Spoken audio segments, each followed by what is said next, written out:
So, good evening, welcome. I guess we have two people who can't make it today. Chair Jana Parker said she had a family issue that required her attention and she couldn't. And Diane said she was not feeling well. So I don't know if Monica Jackson is going to join us or not. Jackie says she came last month. Anything from here. So perhaps we could just get started. How does that sound? Sure.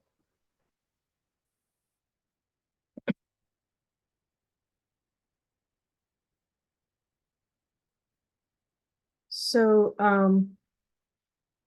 my suggestion was that we walk through the policy issues that Ms. Warner-Wiggins has raised and sent us a document to look at. I wrote some comments this morning and sent it back to all of you, so perhaps that could be a starting point and others could jump in and weigh in. So does that seem like a good thing to do, Ms. Warner-Wiggins? Yes, and what I was thinking is I can share the document on the screen so we can look at it together. Sure. It would be helpful. Okay.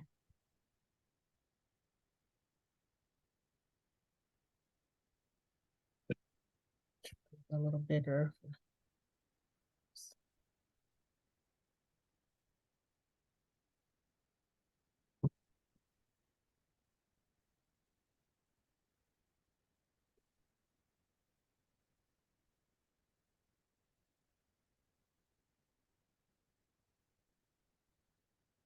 So would you like me to read through them or Yeah. Okay. Okay. So this first issue is around section 10-324 of the law that states that that the applicant candidate may accept contributions and loans up to a total of $6,000 from the applicant candidate and a spouse. And so, given the language, I thought it would be helpful to clarify what is meant by that. Can the campaign account accept the $6,000 from each, $6,000 each from both the applicant candidate and the spouse for a total of $12,000? Or is it a combined total of $6,000? So if you go a little lower, my comment is I looked up the previous bill, CB 99, and this was a piece that was added on the last day as an amendment to the bill, I think. I'm not completely sure. But I mean, basically CB 99, which was amended to CB 76, 2023, CB 99, 2018, limited it to $6,000 from candidate or spouse is what it said. And this one says from candidate and spouse. And I think the intention was to allow 6,000 from each and also to allow that to be a loan if necessary. So that's my understanding of the intention behind this. I don't know if the language is clear enough. So, I mean, isn't 6,000 basically the campaign contribution limit? Is that still the case? That I don't know. I'd have to. 6,000 is the limit. Okay. Now, what I saw what you put, and actually I've gone through this also, and I think for clarification purposes, it should put what should be written here, or as a possible amendment to clarify, would be like what's here: the citizen-funded campaign account of an applicant candidate may accept contributions and loans of up to $6,000 each. Each, yeah. Mm-hmm. From, and I think that would clear that. That would clear that up. I'll bring that up with Mr. Denoga as one of the possible changes that needs to be made. And so I think it's a simple fix. And I think it gets right to the intent and it follows along with what the state law is. Right. Yeah, and the fact that it's a loan as well, right? It could be a loan as well, is, That is correct. yeah. I think the Did we idea. go on to 2 now? Yes. Yes, one point of discussion, perhaps that the group may want to discuss today or leave it for another time is, if the candidate does not have a spouse, Right. would But- that individual be at a disadvantage?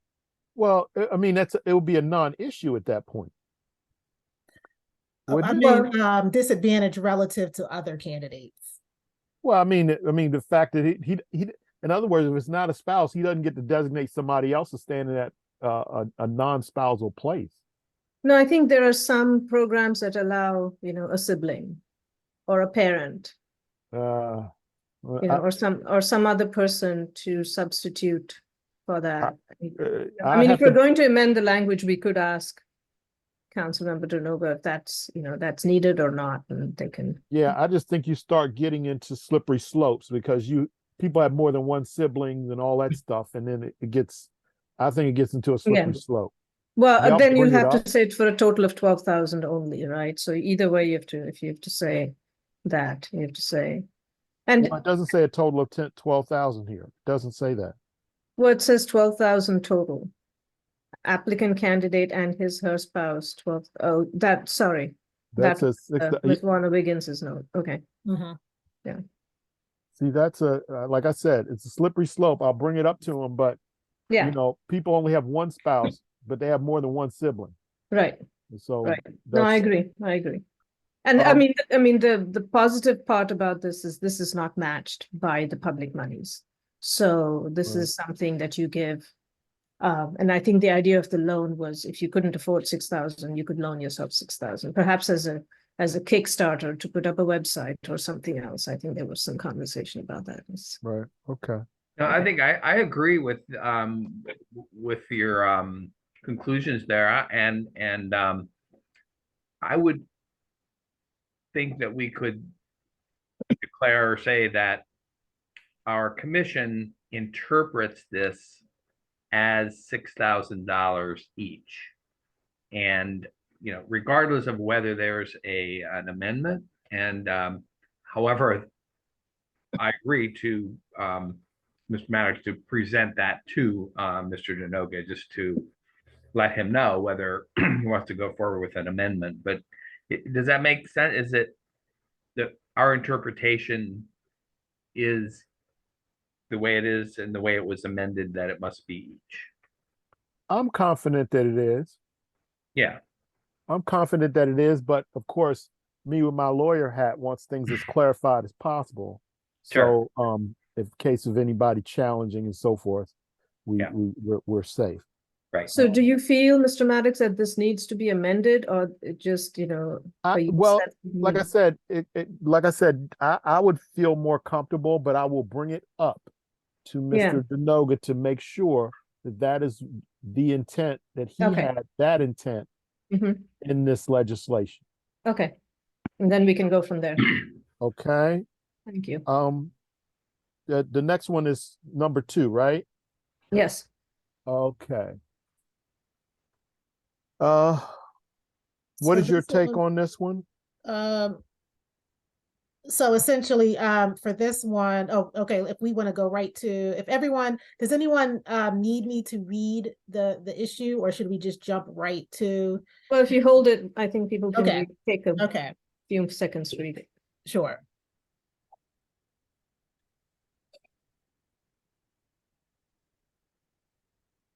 And so in this particular case, there's language around how to handle the case of an applicant candidate that receives contributions that do not exceed the contribution limit. Right.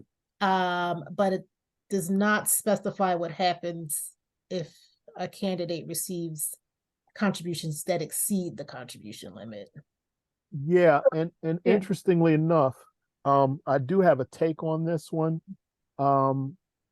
That the anything that exceeds is going to have to be returned.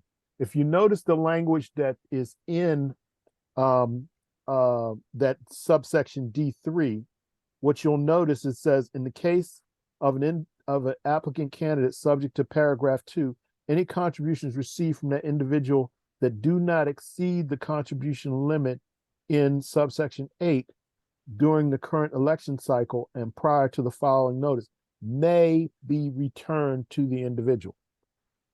My take on it, if it exceeds it, it must. Okay, so this is going to be where it's interesting, because by exceeding it, the candidate can't keep it anyway. So of course, you can presume it would have to be returned, but I would feel comfortable if we had language, and I have some language that I've drafted, and I'll read it to you in a minute. And then in this one, what you have here says, in such case, and that's a case where it does not exceed the contribution limits, the individual may make eligible private contributions to the candidate's citizen finance fund in accordance with subsection B. So where are you reading this? I mean, I'm I'll go reading back that right. to This the- is what's on the paper here, which you have here. I'm just reading the rest of the provision. Right. So 76. I have a basic question. First of all, you have to freeze any existing campaign account. You cannot, that doesn't go over to your publicly financed account. You start from zero. Yeah, but what I'm saying is the monies, what you're saying, this follows the previous paragraph. The money may be returned to the individual. And then it says, in such case, and that's in such case that the money's returned to the individual may make eligible private contributions to the candidate's citizen funded campaign account in accordance with subsection B. But why So do you that have same to money that he return that gets amount returned. if that account is frozen? It's Well, irrelevant what's in it. if it's frozen, that's a different story. But I thought it had to be frozen. You couldn't carry over. When you go to the State Board of Elections and you file as a publicly financed candidate, you Mhm. have to start a new campaign account, and nothing Right. in your old account can come into that. Right. So then But all that- this stuff of what's in it and whether they gave 250 or more is irrelevant. If they want to contribute to your campaign and they're telling you, we've already given you money, then you may want to return it and have them give it to you again. That's what I read in this. That's what I'm saying. It's doing that. I'm not saying it's not. I'm just saying the in that case that's returned to the individual, that individual in turn can then put it in the candidate's citizen funded campaign account in accordance with subsection B. So let's go with subsection B above here, because they make reference to it. So let's go look at it. That's 24 subsection B.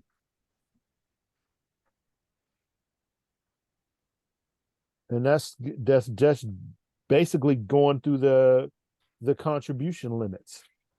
And you're saying that the citizen funded campaign account is now been frozen?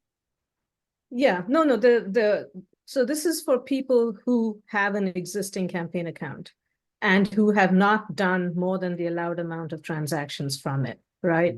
They can I mean, if you don't have a campaign account at all, you've never run for office, you start a new account and everything's fine. And then there are all these categories, and I think these categories came, if I recall correctly, from conversation with Mr. Demarinis, because prior programs that have used this have found that some candidates, I I think, I mean, for example, you may decide I'm going to spend $10,000 from my existing account and set up a website. And then after the website is set up, you go and announce saying, well, I'm going to switch to public financing, and you have a website there. So they're trying to sort of prevent a bunch of, not quite kosher things. That's my understanding for all the language that went into this category of people with existing accounts. So if you haven't spent and you haven't received any money, you just go sailing through like anybody else who doesn't have an account, and you set up an account and you're fine. And you freeze the old account. If you have spent, but spent less than this particular amount of money, then there is another, then you still have to freeze your account and so on. You start a new account and you are okay. But if you spent more than this, then you're not qualified, right? Those are the three categories, I think, that come into section is it CPI requirements for certification. I'm just looking at the bill. Mhm. Only thing subsection B talks about is contribution limits. Contribution. Okay. Yeah. So when the individual gets that money back, then he or she in turn can contribute to the candidate citizen funded campaign account. But which why do you have to presumably give won't it be back? frozen. Because that's frozen in there. I mean, No, unless it the won't be. person's No, I mean, right. no, what I'm saying is they're saying you may. No, you can't use that account. Period. Yeah, but still, if you've made a contribution during the period, During during the 4 years preceding the election, and even prior to when the candidate switches, I would think, This is prior to the notice of filing intent. yeah. This is prior to, so no freezing will happen until then, right? Doesn't it have to be certified at that point, or when does freezing start? Well, I think when you go to apply for Okay, certification. that's the notice of intent, right? Right. So this saying prior to that. So prior to that, if you have. You gave the contribution, Right. which does not exceed the contribution limit, Right. prior to, during the current election cycle, and prior to the filing of notice of intent, Okay. may be returned to that individual.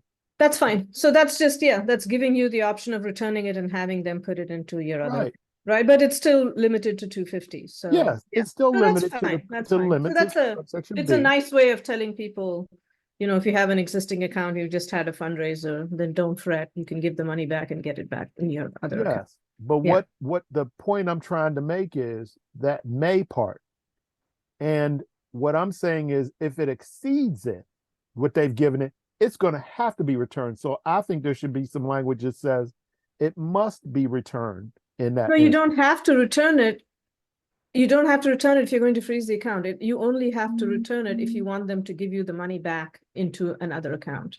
Otherwise, you can keep it there in that account, right? And keep it frozen, and it doesn't I matter. would think it's my understanding that if you send money that exceeds the amount that's allowed by law, that has to be returned to you.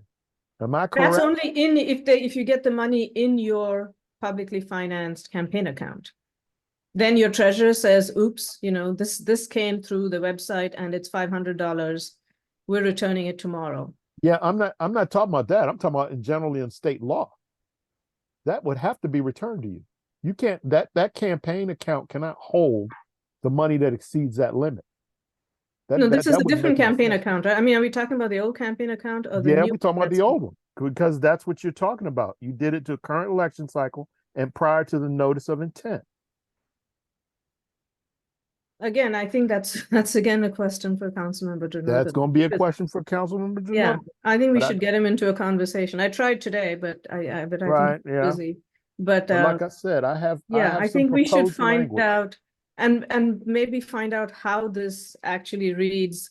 Maybe get Mr. Demarinis into the conversation too, because we don't want to end up with a lot of confusion after the fact. No, we don't. Yeah. Okay. Okay. All right. So about the old account, right? This is all about the old account. Mm-hmm. Yep. Because you may have got $6,000 in it. And you may want to hold on to it because maybe you're only running publicly financed once, and then after that, you're going to run a regular campaign, which people do, in Montgomery County.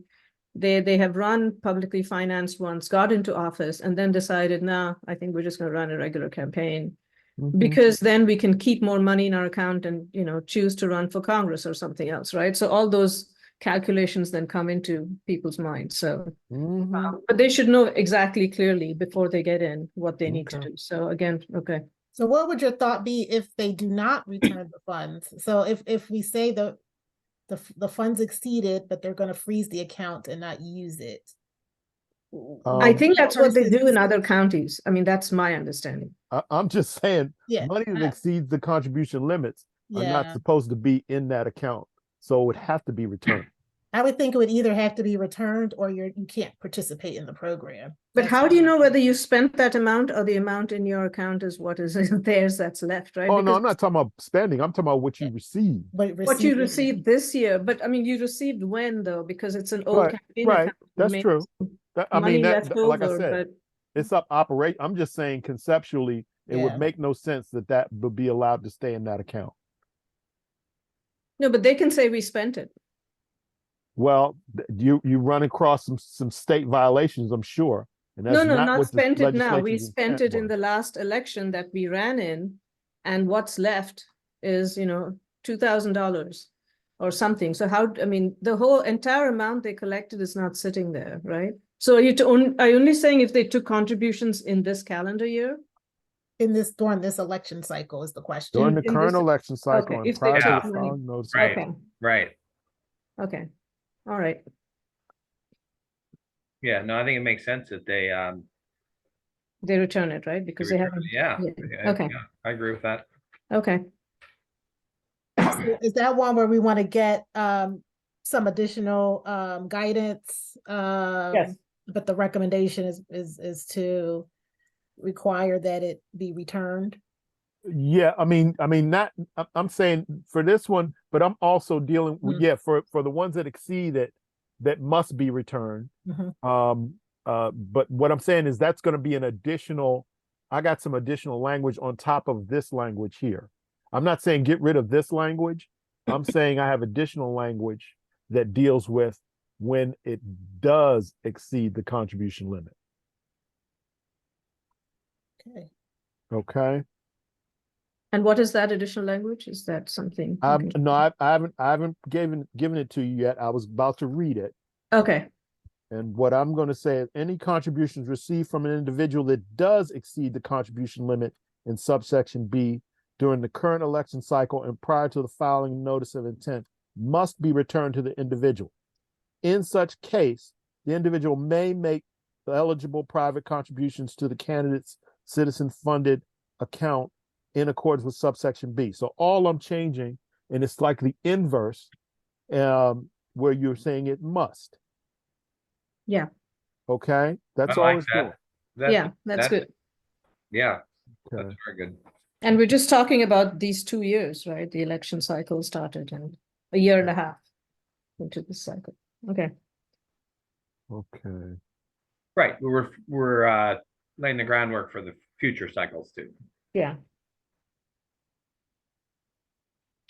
Okay.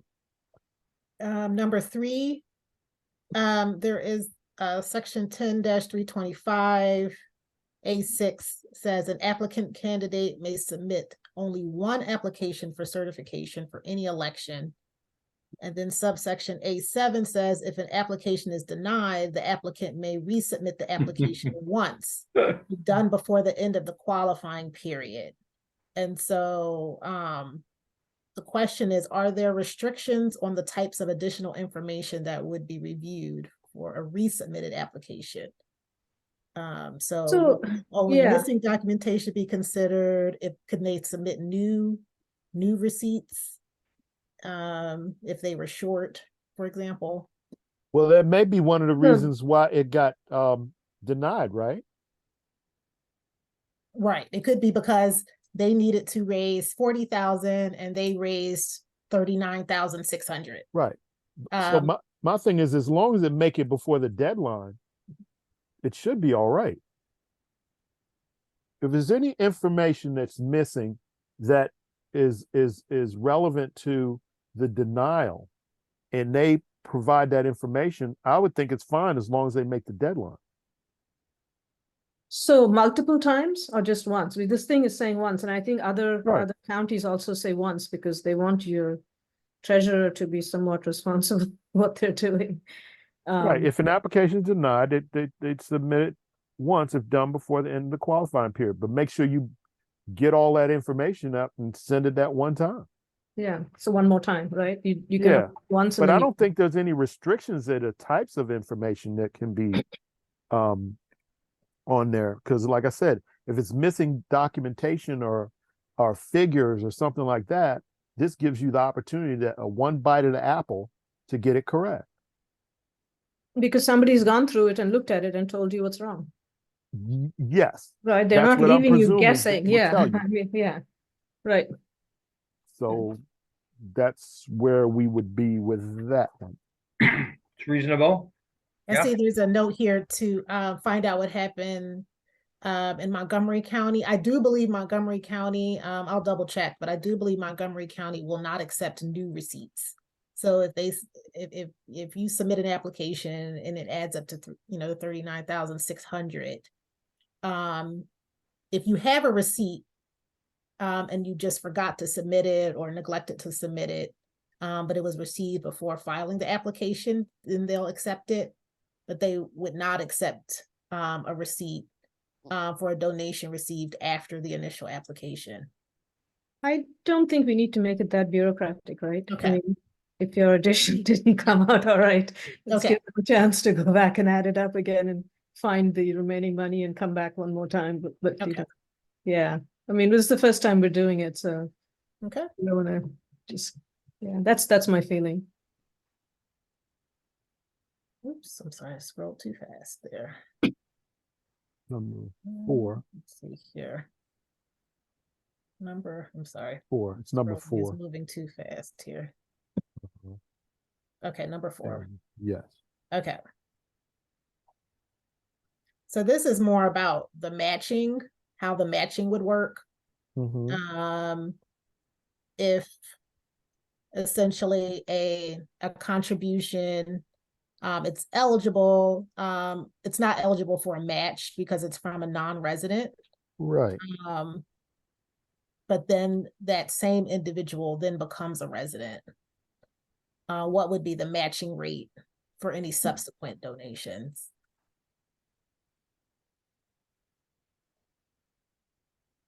I mean, so I put my comment down, Sure. which is to be the same as somebody else's second 100, because it makes the accounting easier, I think. So this brings me to the question of how do we know that somebody is a qualified donor or outside the county resident? I mean, is it simply because they attest that they are from within the county?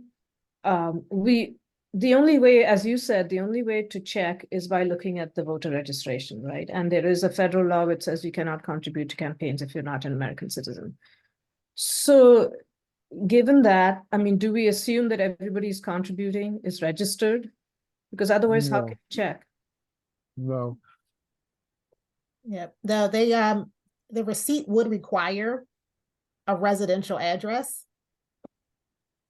And so that could be And an Okay. attestation by the person giving the money that they are both a citizen and a resident?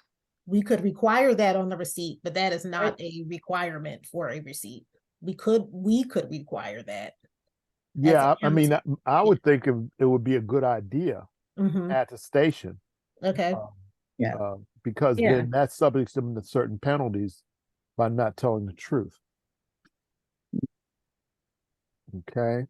And I don't know if everybody who is going to run a publicly financed campaign, you know, would be aware of the rule that only American citizens can contribute and things like that, right? So that might be something we want to emphasize and let people know.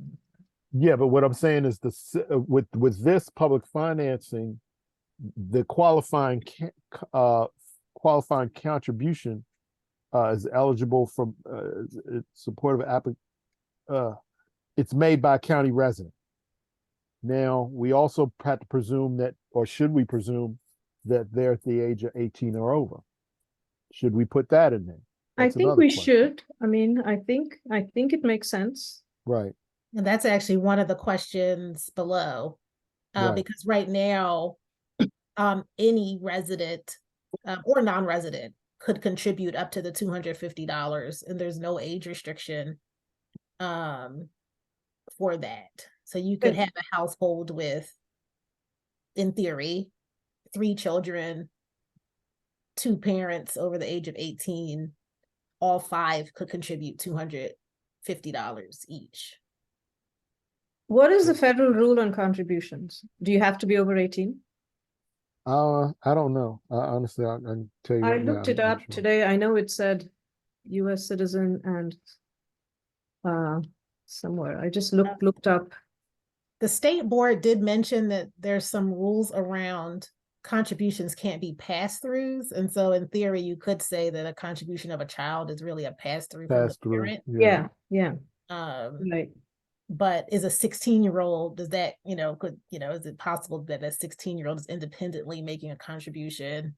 Well, can they make a federal I mean, that's the only thing. If Yeah. according to Maryland rule, 16-year-old can make a contribution, then I guess it's okay. But if Mhm. according to federal and Maryland state law, you cannot, Right, then that takes care of that, right? So that's Right. this whole thing for us to check.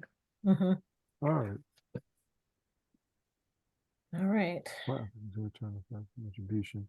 So you're talking about the second contribution. Yes.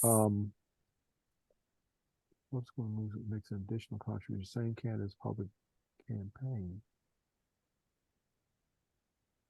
But so that money has not been returned. That money is already in the pipeline. Mhm. So do you gave examples later moves the county makes 100%. So we still haven't reached the 250 threshold. Right. So And I do have this as a question. Would the candidate have the option to return that $75 and ask for it again?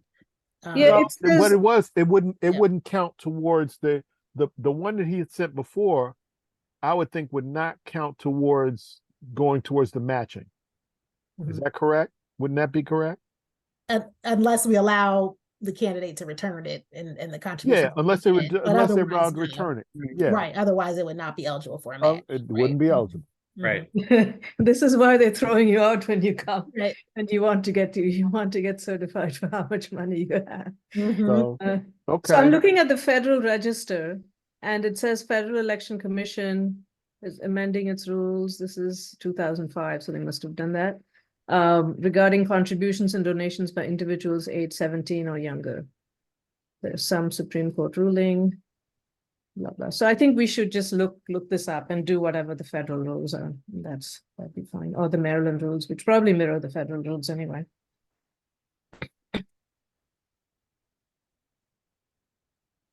But for this piece of it, with that, so let's just assume that $75 is given. It's not eligible for the match. How would that $100 be matched? Yeah, Would it should be we matched? ask Moco or Howard what they did? Because the state board is going to look at the calculation and tell you how much to give, right? So are they doing the same thing for? We can tell them how to calculate it. Okay. Wouldn't it- One thing they did say is probably in terms of just the way the system would work, it wouldn't necessarily recognize that initial $75 as being from the same person unless there's a way to match those 2 individuals as the same person. So you have,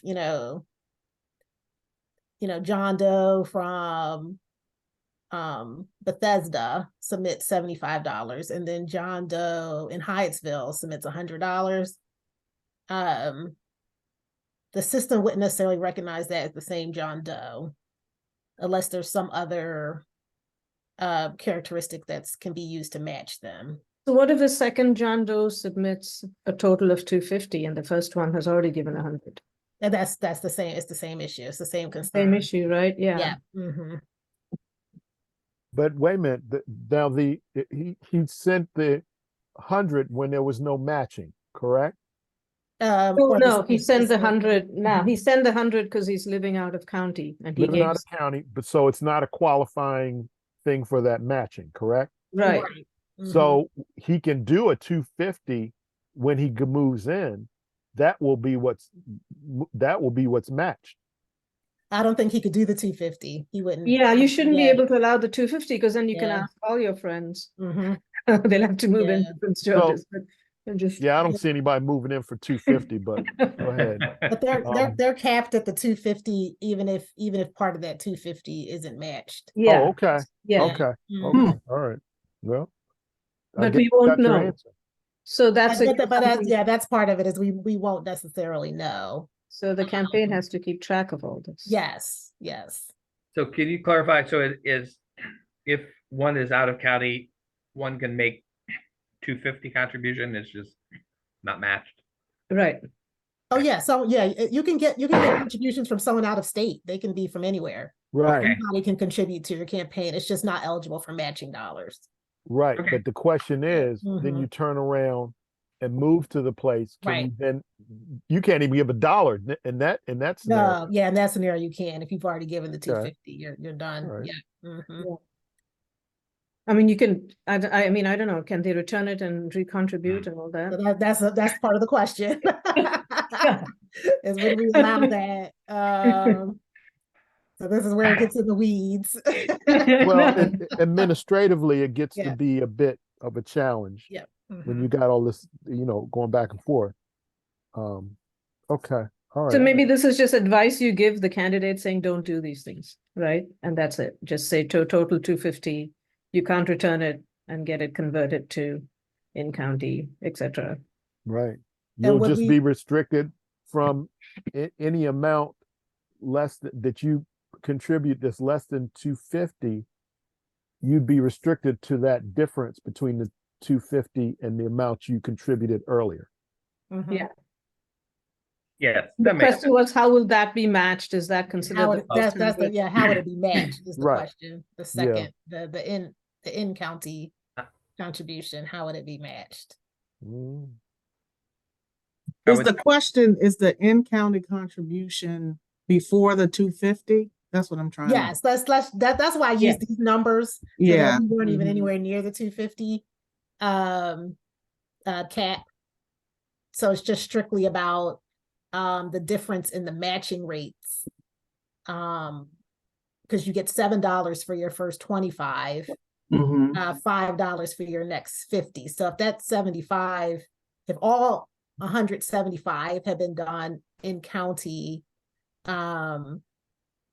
you would get the match at all three levels, as Right. opposed to only being able to get matched at that dollar rate. Oh, I see. Right. Mhm.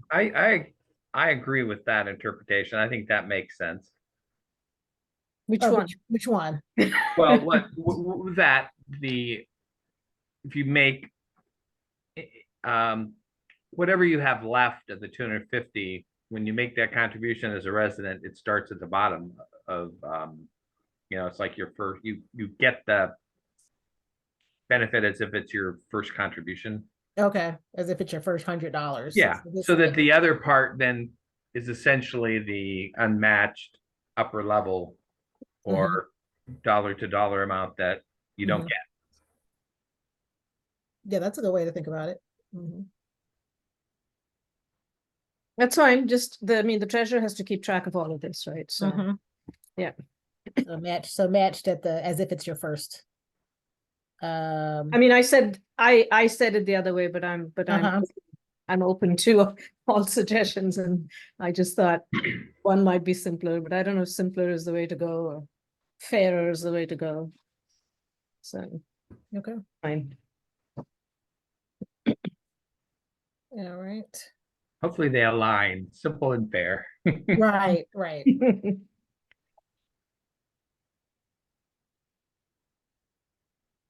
This is more around language. Because it says a participating candidate may only make expenditures from the citizen-funded campaign account registered with the state board for expenses incurred once the candidate is certified by the state board. And then a participating candidate shall not pay in advance for goods and services to be used after certification. So this is just more around, should that language really be before filing the notice of intent? Because just in terms of the timeline, a candidate would file the notice of intent and begin to collect donations to meet the requirements to become certified.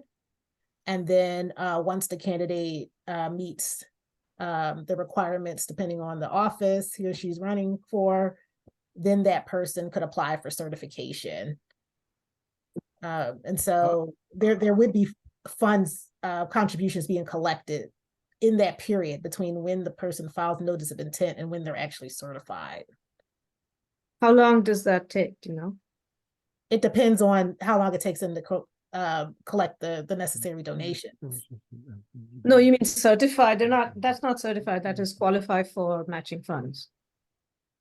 They don't get matching funds until they're certified. Right. Certified meaning certified that, Meaning that they not only they filed the notice of intent and they collected the necessary number of donations and right, exactly, and amount the of necessary amount as well, right? Exactly. Right. Yes. So I think as soon as you go and file your notice of intent, that's when you open a campaign account and you start collecting. I don't know if, they have to look at it and say, yes, you can start collecting the next day, or I don't know what exactly the state board tells you. But whatever it tells you, I think you open a new bank account. There's a list of things, right? You have to open a new bank account, you name your treasurer, you have to do all these things, and then do they say okay instantly, or do they say okay the next day? Whenever they say it's okay, you can start collecting funds. You don't have to wait until you collect. I mean, you obviously have to collect, whatever, a certain amount of dollars from a certain number of people, right? And that could take you a few months, maybe. Well, part of the problem you're going to have is that in number 2, it says a participating county shall not pay in advance for goods and services to be used after certification, with non-qualifying contributions received before applying for certification. Okay.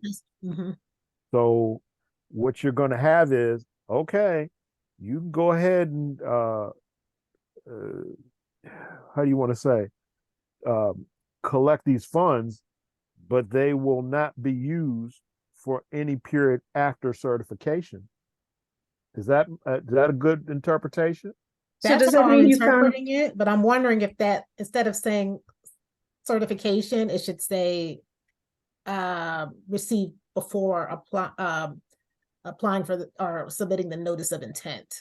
So basically, all these instances where it says certified or certification are really around the notice of intent, not the actual certification. That's my thought. Okay, but let's remind ourselves what goes into certification. Well, that's what I mean. What do we mean by certification? Is that when the candidate is? That's when the state certifies you. Yes. Certifies you as a publicly financed candidate, but not certifies you that the money you've collected is what you need to start getting matching contributions. No, but what I'm saying is the whole thing is the watershed event is to become certified. That's a watershed event, and there are things that you cannot do before then. So what I'm reading here says participating candidate may only make expenditures from a citizen-funded campaign account registered with the state board for expenses incurred once the candidate is certified by the state board. That's what that language says. No previous expenses or prior loans may be paid for with public financing dollars. Well, that's not true, right? Because you can make yourself a loan. You can loan yourself $6,000. Like I said, may be paid for with public financing dollars. So that's what I'm saying. If you choose to do that, then remember, that's not going to be anything that gets matched or anything of that nature. The certification is I the think- triggering event. That's the way Yes. you're saying, yes, it's the triggering event. Everything it- else comes after that. I think we should check with Montgomery County, because I think, I mean, it could take you several months, even half a year, before you collect enough money to get certified, you know, saying you've raised whatever you need, 75, you know, whatever the qualifying thing is, $15,000 and certain number of contributions. That may take you several months, and some candidates never reach it, right? We have those statistics of what percentage actually qualify and which don't. So I mean, is certification what happens when you qualify to get Yeah. matching funds? That's Okay. what happens when you So I qualify. think, I mean, So so this you seems to may or imply may that not receive a total, I mean, does it matter? Because what if you start as a publicly financed candidate and you make it to qualification, but you don't make it to full match, right? So, or you're sitting there waiting to get qualified, but you want to set up a website, or you want to print flyers. Can you not use the money that you have already gotten to print flyers? Why not? Because my opinion is the language is clear here. Right. There's no ambiguity in the language that it says no previous expenses or prior loans may be paid with the public financing dollars until you're certified. Certification is what triggers everything. That's the way I read it. So Right. it's the public financing dollars, right? So what happens when you finish a campaign and you have some money left in the account? It's all considered matching funds.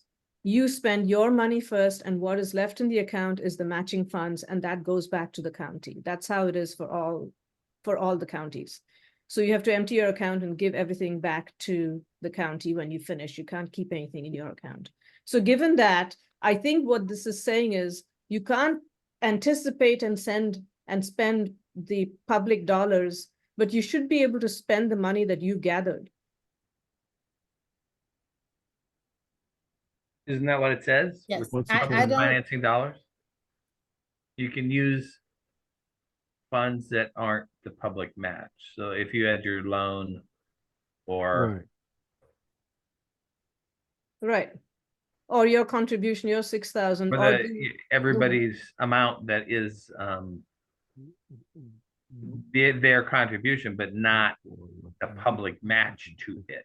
well, you haven't got the public match, so how can you Right, spend, but so you can't overspend Yeah. beyond what you've taken? I have one question, and that is just clarify for me in number 2, non-qualifying contributions. What do we mean? What do we mean? Is a qualifying contribution? The qualifying for the match? Is that what we mean? Yeah, Yeah. So in other words, we're back to made by a county resident. That's a qualifying contribution. Made after the beginning of the qualifying period, but no later than the next general election. Acknowledged by a receipt, not an in-kind contribution of property, goods, or services. So that's that's the qualifying one. So, like I said, it's made by a non-county resident. And it's not made after the beginning of the qualifying period. And, it's later than the general election. And there's no receipt. And there's an in-kind contribution, property, goods, and services. That's a non-qualifying. Yeah, I think that it would be helpful just to have a good example, kind of like you did, just Yeah, I mean, Example of what all that I'm doing means. is going by what the language in CB 76 is. That's what the qualifying contribution, and I'm just doing like I said, the inverse of that, Mhm. which makes it non-qualifying. Right. so if you want to print flyers and you've collected $1,000, can you print flyers or can you not?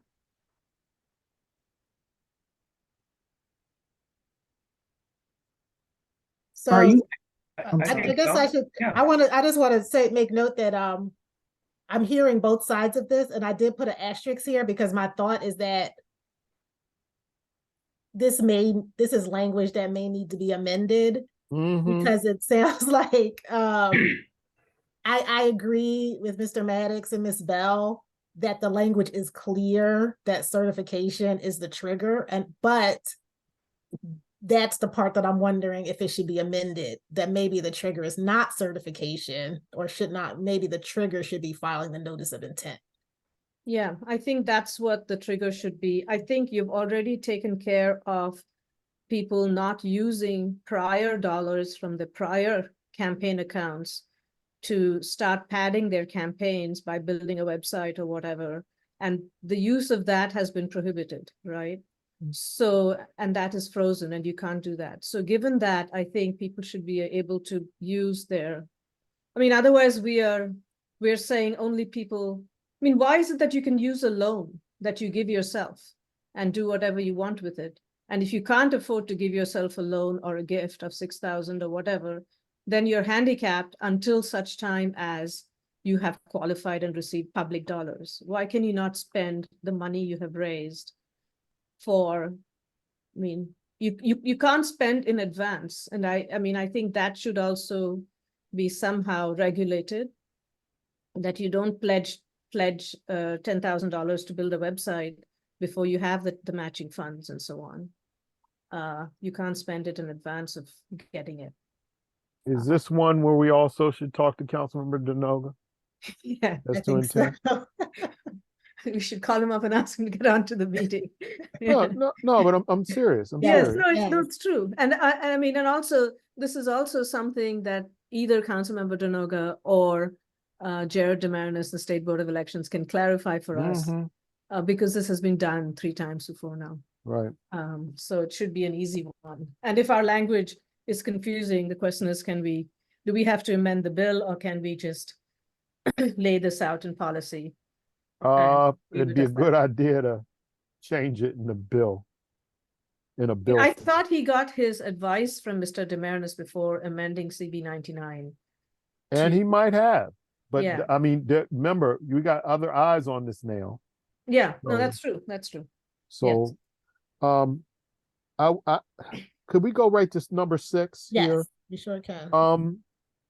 Should there be restrictions or limitation on the use of in-kind contributions? You know, the legislation does not cover in-kind contributions. In fact, specifically, they go into what's qualified contribution. And of course, in subsection 16D, it says not an in-kind contribution of property, goods, and services. So there are restrictions on in-kind contributions, as in there are none. Yeah, I agree. There are no in-kind contributions at all, not allowed at all. That is correct. Okay, all right. All right. That would be one of those things that I would add to a frequently asked questions Yeah. item. Okay. And if they and they have the specific section, so you Yep. could always give them that. And Mr. Maddox and I are in agreement on that. Okay. Okay. Okay. Says what happens if the Fair Election Fund runs out of funding during the election cycle, even after taking into account any distribution reductions that may be made by the Office of Finance. Well, that's in section 10327F. Hold on, let me get it here. 327F.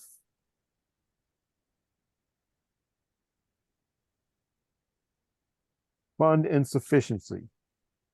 On or before July 1st, the year preceding the primary election, the director shall determine if the amount of fund is sufficient to meet the maximum public contributions reasonably expected to be required during the next election cycle. If the director determines that the total amount available for distribution of the fund is insufficient to meet the allocations required by this section, the director shall reduce each public contribution by the same percentage. So in essence, it'll be prorated. I guess this is the question of even with after the proration, what if there's no more money? Yeah, I mean, if there's, it's all depends on what's been budgeted, Mm-hmm. right? So you're stuck by what the budget is, unless somebody's going to do a supplemental. Mm-hmm. So I put candidate here, who this has, is what Montgomery and Howard counties do. I mean, they actually, spell it out that they'll record it in the order of receipt and they'll, Yeah. essentially give out funds until it runs out. yeah, I think that's what I recall as well. So I think Okay. if you're first in line, your Yeah. chances of getting the full match are greater than if you're at the back of the line. Mhm. Right. First come, first serve. Yeah. So, Because you can't take it back from people right after you've given them the Right. match. How about that? right. But wait a minute, isn't this a year before it's declared how much, and then it would be prorated for the various campaigns, and it's Well, I don't know how the prorating would be done, right? Because you don't know how many people are gonna apply and qualify. Right. well, but don't you already know if they've qualified? When do they have to? What's the deadline for qualifying? I believe it is. I don't think there's a deadline. I mean, I don't know. if there's a There deadline. is a deadline. Let me find it. I think matching funds start coming a year before the primary, right? You know that girl that came to the basketball game?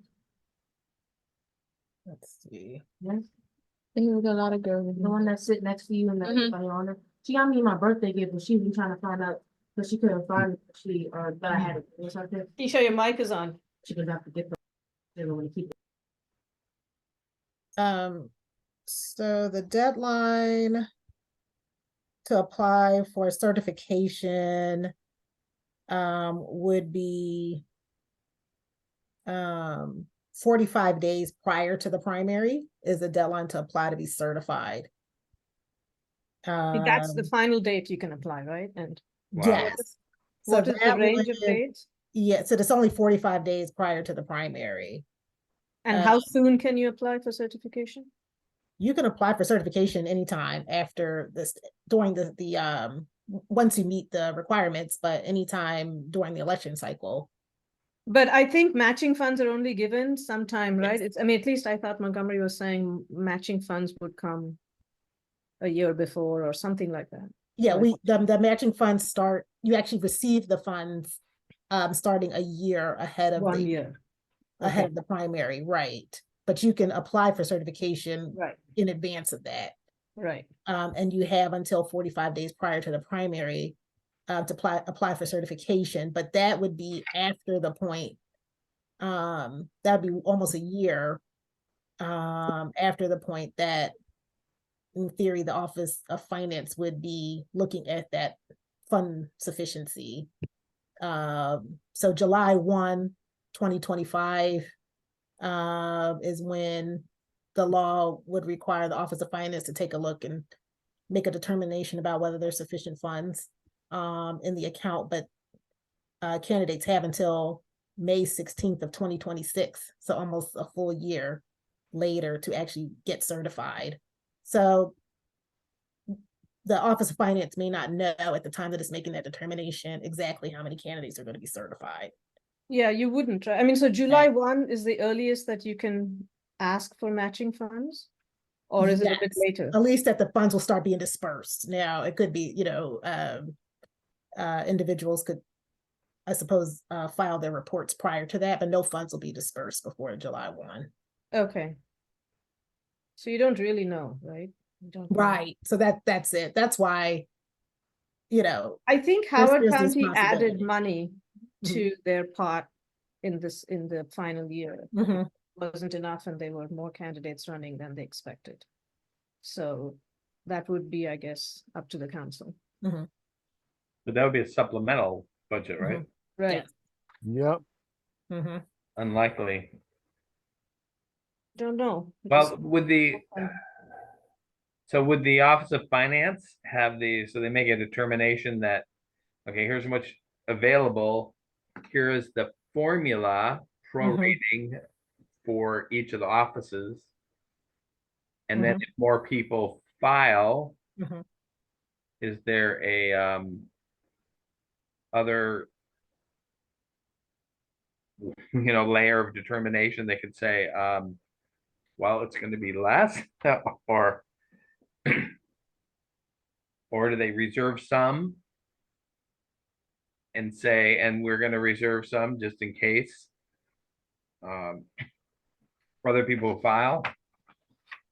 What's the filing deadline? To It is- file for office or for Yeah. certification? For No. office? Yeah, It's the last, it's defined as the last Tuesday in February, in the year in which the primary election will be held. So this, Okay. for this election, it's February 24th, 2026. okay. So February is when, 24th is when they would have to both, and this is something we discussed before, both file for candidacy and file that notice of intent. So a lot Um, of filing and raising money will happen between July 1, 2025 and February 26, right, in that year. So the Oh, no, Office of someone could- Finance is going to be hard pressed to figure out on July 1, how much is going to be needed.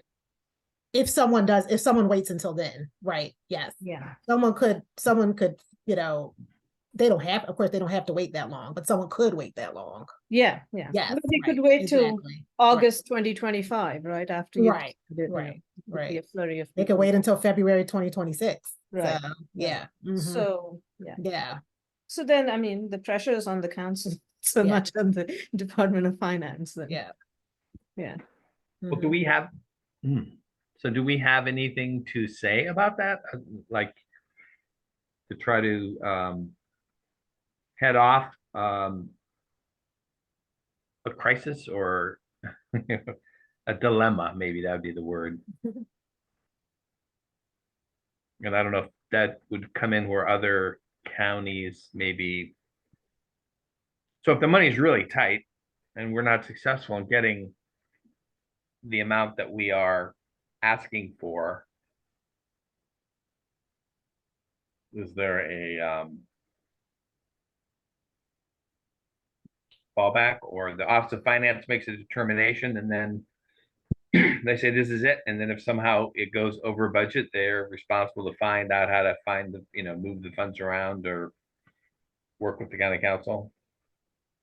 Well, I mean, I think there's sort of public outrage and then something might happen. Oh. I mean, it's, Then I it's don't think the Office of Finance can come up with the money. The council has put the money in. Yeah, the Office of Finance would not. I mean, they'd have to ask Absolutely. for a movement of funds from an internal adjustment or whatever. It would likely have to be a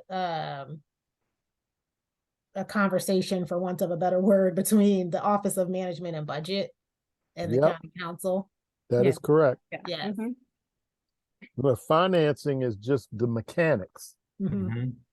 OMB is the one that's controlling the budget itself. Right.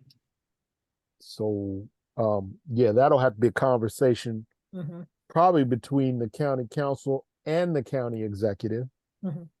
on this, especially in this current financial climate. So that's what it Yes. is. Right. I mean, our recommendation was for 2 candidates for each race, right? So Mhm. that's how we came up with the 3.65 million, which was the calculation that this committee did. So,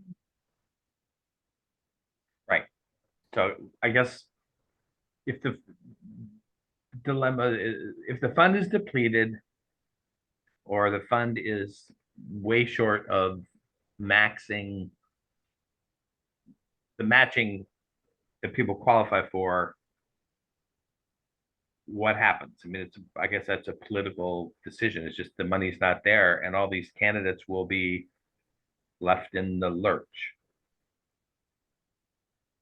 it's not a good look, but beyond that, I don't know.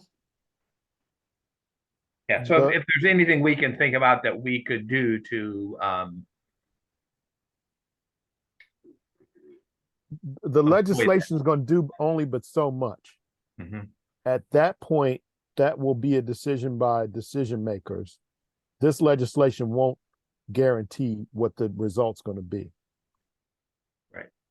Yeah, I mean, we can look to see what happened in other counties where Montgomery County Commission made a recommendation to the council to add something. Howard County did the same, and the council added money. So that's about all that we know. That's how it works.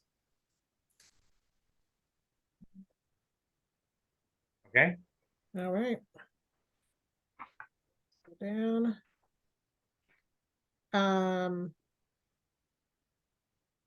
So this is just, could a PO box be considered a qualifying contribution? I do believe that after talking to the state board, that might not be allowed. Okay, Yeah. But I because you think- don't know, right? Right. you don't know Jacqueline, what if the you resident- weren't going to say it, I was going to say it. Okay, yes. All right. Okay. So then that's an easy one. Okay, and then this is back to that discussion about contributions by individuals under the age of 18. Oh, I did speak to the state board as well. They did mention they have access to MVA records as well. Oh, okay. Yeah, so that's another way Right. to verify addresses. But again, if someone is, not in the MVA system and not a registered voter, then we would not necessarily have a way to verify the address. but the MVA system though does include official ID cards for non-drivers. Yes, yes. But that would be Mhm. acceptable. Mhm. Right. I think that the issue would be those, I mean, it's the individuals particularly under the age of 16. Yeah. That possibly may be in neither system. So and how even does some over the age the of 18. so how No. does the entity that determines if a candidate has qualified, look through these and determine if these are county residents or not, or what happens with these uncertain names, addresses, whatever, the contributions they made? Do you know what they typically do? I mean, do they? I mean, they are relying on the candidate to give accurate information. Yeah. Yeah, and essentially the candidate is attesting to the information they provide when they Okay. submit the records. But I do want to look more into if there's any more guidance around this kind of pass-through concept when it comes to minors. Is that- Yeah, I mean, it seems like minors are not allowed to contribute. Yeah, I mean, if they're not Yeah. allowed to contribute to other campaigns, then they can't contribute to this. So the state law Right. is something about that. Okay. Number 10. Can um, an eligible contribution be made on behalf of multiple individuals? Example, John and Jane Smith or the Smith family. I would say no, mhm. because of 10-322A6. That they're talking about individual giving contributions. So when it says made by a county resident, that's one person. Mhm. It's not meant to bundle and then put it in the name of a group. Isn't that the same for all contributions? Yes, and I have talked to the state board about that as well. And they did mention they would kick it back. They would make Right. the individual choose either it's from John Smith or it's from Jane Smith. It can't be from both. Okay. Yeah. Mhm. Right. Okay. 11. 11. Which steps should be taken if a participating candidate receives an aggregate contribution greater than 250 from an individual? Must be returned. Mhm. That's Promptly, right? Promptly returned. Yes, promptly. yes. And like you And- said, he said here, we could put down rules about how, they should do it within a certain amount of time. Right. Yeah. Can a certified candidate continue to receive matching dollars in the general election if Yeah. the general election is contested? Is uncontested. Is And this one uncontested. came up So, because I noticed, particularly for Prince George's County, I'm kind of curious for Baltimore City if they'll see the similar thing, but the general election is often uncontested. right. Right. Yeah, No more matching public funds in uncontested, okay, but may think- get eligible private contributions. Yeah, you can continue to raise money. Right, right. county That's section residents up to 327A3. okay, Okay, okay. Um, And in a way, that actually might make it so that Prince George's County is, in terms of the amount of funding needed, maybe different from a Montgomery County, right, in that in most cases, there won't be matching dollars once we get past. the So primary. Montgomery County gives a second tranche of money for the Yes. general election, and we don't. Right, So the 75,000 that a district council candidate is eligible to get as matching funds, that has to last them through the general. They can Yes, continue to raise and- contributions, but the matching funds, once Right. they get 75,000, that's it. right, and they're likely, even if they don't get to the 75,000, odds are, once they get past the primary, the race will no longer be contested. right. Now, one thing, when I spoke to the state board, one thing they did say to maybe perhaps think about is there is still the possibility of write-in candidates or, Right. Candidates that enter the race through other means, and whether, Petitions, yeah, through petitions, exactly, yes. And, third-party candidates, right, so is that, that becomes a that may contested be a race. case where a race that appears to be uncontested becomes contested. So, I mean, so this is an interesting question, because if they Mhm. haven't got 75,000 in the primary, Mhm. they weren't able to raise that much, but now there is more interest because they won the primary and they're in the general. I guess it doesn't matter, right? If they don't have anybody against them, then why do they need money? I Mhm. think that's fair, yeah. Okay, All right. I All think right. that is it of that's all those questions. okay. So, I'll, there needs to be a reaching out to Councilman Denoga. I will see if I can, maybe forward these things to him to look at. And, see about him being at the next meeting so that they can be clarified. What do you think, Jacqueline? Yeah, that's fine for me, if that's what Okay. the commission would like as the agenda. Okay. Could I ask one more question? I just was a little slow to process that very last point. Mhm. What if, so I guess the definition would be like a contested election. So if in the primary, a publicly financed candidate wins and another candidate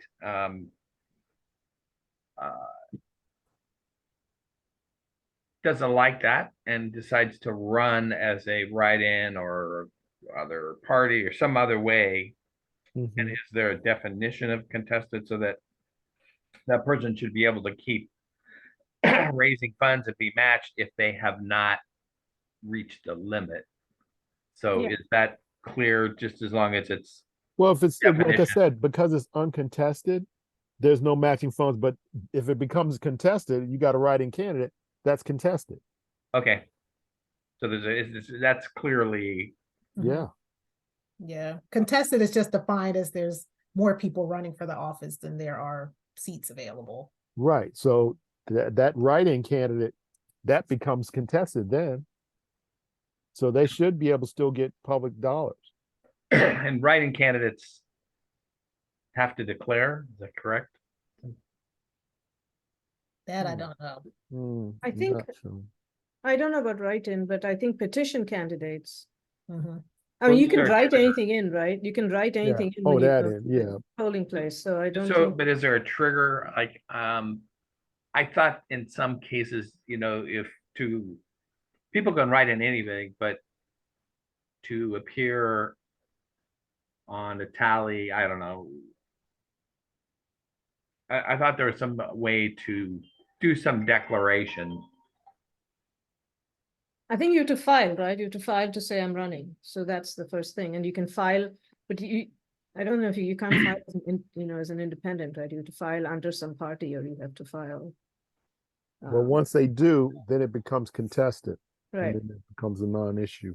I mean, it's the deadline to enter the general election, whatever that is. And that's when we'll know if somebody is Right. going to be there or Right. not. So yeah, I'm using Okay. the term write-in, but I really mean that. Right.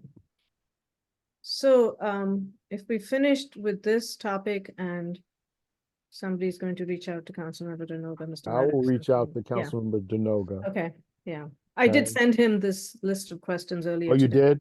I was Okay. hoping to get hold of him, but If you sent that to him, then I can refer that, Yeah, you sent that to please. him and yes, there's a concern and blah, blah, blah. And then we'll see if we can get what the intent is and we go from there. yeah. I mean, I don't know, do we have to wait for next month or should we tackle I mean, this? I'm gonna reach out to him now. Okay, I'll reach out to him as soon as I can. okay, yeah. But He has some time to think over whether the legislation, he needs to legislate things or whether it can be just done by policy. okay. So The other question I had for Ms. Warner Wiggins is you were making comments on the Montgomery County manual. Can Mhm. you put that in a Google Doc so we can all comment on it? Because I started doing it in the Word doc, but then we can't see other people's comments, right? So if we could all kind of just do that and work our way through, that might be simpler. Okay. And is it okay with the option to comment as opposed to edit directly into the document? Yeah, let's Okay, just okay. comment. Yeah, I think that's Yeah. simpler, then Okay. that way you're not left Yes. trying to Right. unedit all the rubbish that we put in there. So, yeah, All right. Okay. Yes, I Yeah. definitely can send that okay. out. Then we can all look at that and then see Sure. where that goes. So what do we need to do next? What are our So to-do the things? yeah, I mean, of course, get clarity on some of those topics, but then after kind of finalizing the summary guide, the next step would also be putting together a frequently asked questions document, which would of course come from partly from this discussion and partly from what's in the summary guide. And then both of those items can be uploaded onto the state board's site. So they would be listed along with the other jurisdictions that have the public Okay. financing program. Mhm. I'm putting together a slideshow for public consumption. Okay. For people who want to take this around. We can give it to civics and whoever else, but it needs to be self-contained. So that's, I thought I thought your list was more manageable than trying to do the slideshow as well. So, but I'll work on that, and anybody else who wants to jump in and help with that, I'm happy to put that. Once I get some kind of draft, I'll put that in a PowerPoint on Google, and people can take a look at that and make suggestions and everything else. I think it'd be good to get that out and give that in. I think after this primary is done, people may start thinking about 2026 and what to do there. The other question, I had one more question somewhere.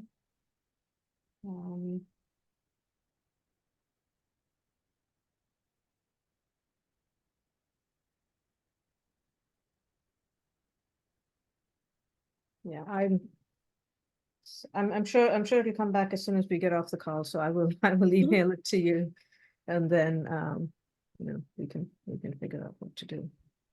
There was a slideshow, and I know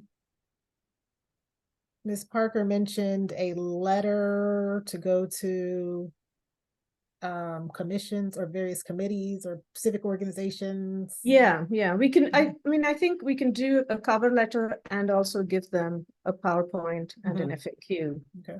To get things started so people know what this program is. It's been a long time since the original bill was legislated. So, and I think we can look to folks who are in civic associations and run the Civic Federation and so on to then give them this and have them distribute as well. So it would be a public document available from many sources. Mhm. So I'll do that and I'll send that around and people can feel free to edit, add, whatever. I wondered if you think there should be some little logo, and you asked for what should be called the program, right? Somebody asked that. Yes, because I as I was going through the document, I was realizing that there was inconsistencies and just how to, what we called it.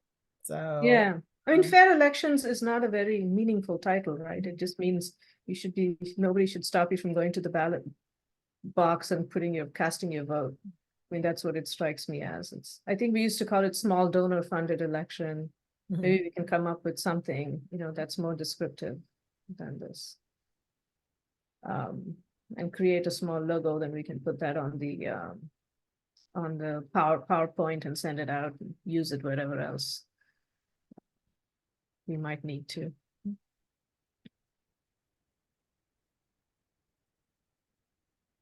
One thing to let you know, I did reach out to our Office of Information Technology, and they said we are permitted to live stream in the event that we ever want to do that.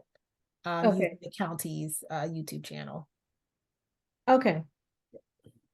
Okay. All right. Excellent. So that'll stay as a record then if we do something. Good. Any other questions from anybody else? No. Thank you. All right, good.